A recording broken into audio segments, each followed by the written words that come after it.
Okay, so we're attempting to position my cell phone so that you can see the projector screen and the motors at the same time. So that's a Beach Bonanza, or as my youngest calls it, the Beach Banana, up on the screen here that I'm using as test. It's the default prepared Bonanza, and the motors down here that we were talking about earlier.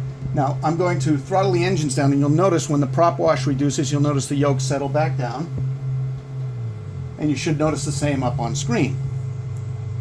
Now, as a demonstration, I'm going to reach in and I'll work the axes on the motor that controls the ailerons, and you'll see the ailerons rock in the aircraft.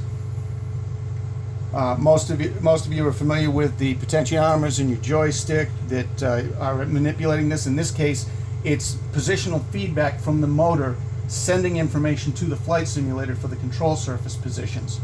Now I'll work the elevators. Same here, you'll see them move out as this rotates. So I'll be building a linkage in based on a design that Ian from Built for Fun offers that converts this rotary motion obviously into linear motion for the yoke shaft moving in and out. And this rotary motion, of course, will stay as it is for rotary motion. And then in addition to that, I'll be putting a linkage in that hooks to the rudder pedals. And if you look, actually what I'll do is I'll shut off the rudder. I'll shut off the yoke rather, so that they're not in the way of the image. And if you look below the instrument panel, you'll see the rudder pedals moving back and forth as I rotate the rudder axes. And again, this is all based on the positional feedback of the motors through Ian's electronics and software, telling the flight simulator where to position the controls. So going forward, once I get this built in, the normal potentiometers into the joystick inputs for the elevator, aileron, and rudder will go away, and it'll rely on these motors for both input from me while I'm flying the aircraft, and for force feedback coming back to me to show me, or to give me a tactile sensation for what the aircraft is doing. So that's how the system's working.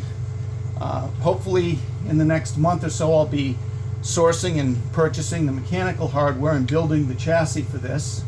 And I'll be sure to post links either in my comments or in the comments section below the post with access to Ian's site, Built for Fun Electric Vehicles, and some of the other information. So that's what I've been working on in the background. This is what I'll be probably working on for the next 2+ months.